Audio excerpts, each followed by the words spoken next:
on a new report that the Biden White House is trying to oust, or did very aggressively try to oust, KJP from the ranks last fall. This is coming to us courtesy of the New York Post, the Post, inside the failed White House coup to oust Biden press secretary Karine Jean-Pierre, they write. It looks like the DEI stuff's coming back to haunt them. I mean, I don't know what you're going to do.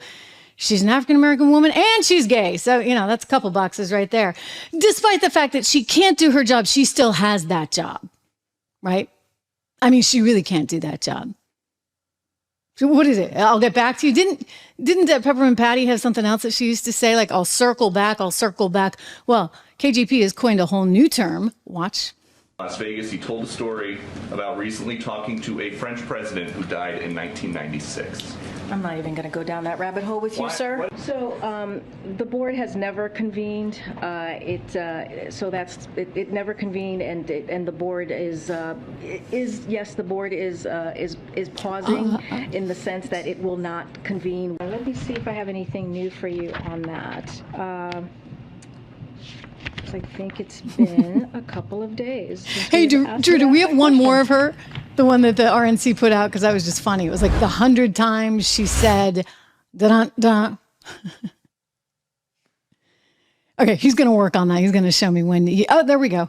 Maybe it's coming. Maybe it's not. Anyway, I got to tell you. So I know Karine Jean-Pierre because Karine Jean-Pierre used to come on my show a lot when I was at Fox. She was actually a Fox News contributor. And we often wanted her on the show when, well, you wanted to make sure you had another point of view being represented. But how do I say this?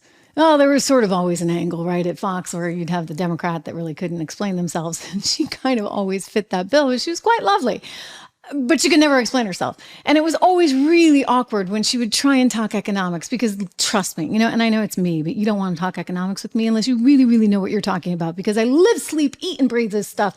And, like Fed policy. I mean, I can wonk out with the best of them. And let's face it, KJP cannot, like on anything. And as you look at this article, there's multiple incidents of that. But anyway, they're frustrated because she's always in that binder, always looking at her notes, and then always saying things like this. I don't have anything. I don't have anything. I don't have anything. I just don't have anything. I don't have anything. We don't have anything. I just don't have anything. Don't have anything. So I don't have anything. I don't have anything. I don't have anything. I don't have anything. I won't make you listen to the 100 times, but it's amazing because she's like in the same outfit, which means she's saying that in the exact same press conference. I don't have anything. I don't have anything. I don't have anything.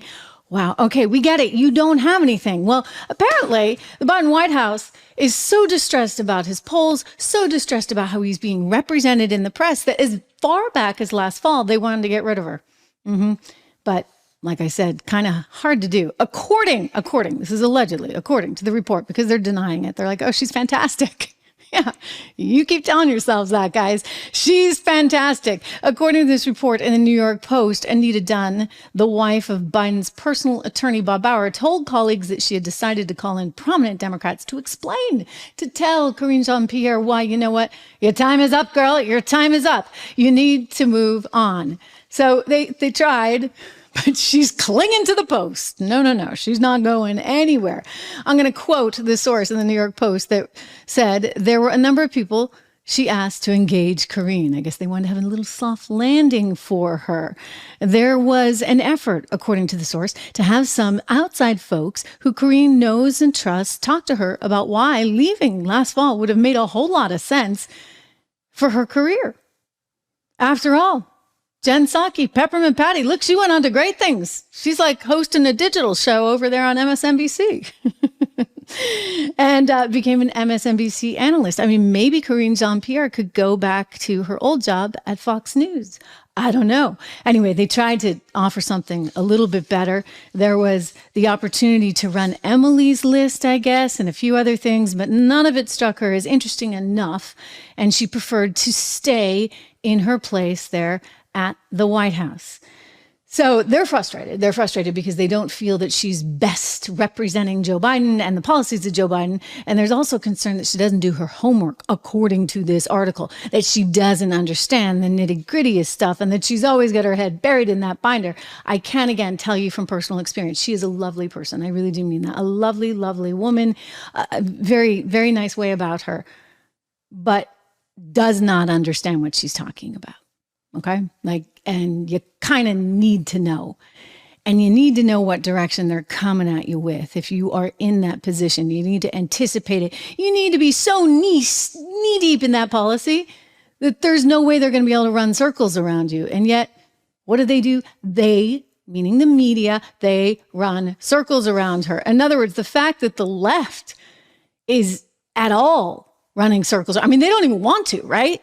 You want to talk about a biased media. They don't want to have to run circles around Karine Jean-Pierre, but she doesn't defend her positions enough.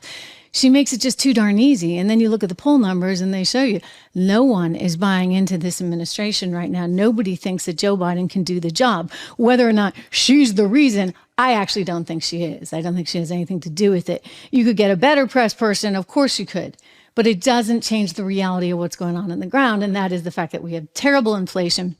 That is the fact that we've got overseas conflicts. We've got what's going on college campuses all across America right now. And you have a border that is really messed up. I mean, really, really messed up. So that confluence of stuff is something that not even a press secretary, no matter how good she or he is going to be able to push back against. So it's wishful thinking for the White House. I get it. They would like to have her replaced. You notice they did bring in somebody else, did they not?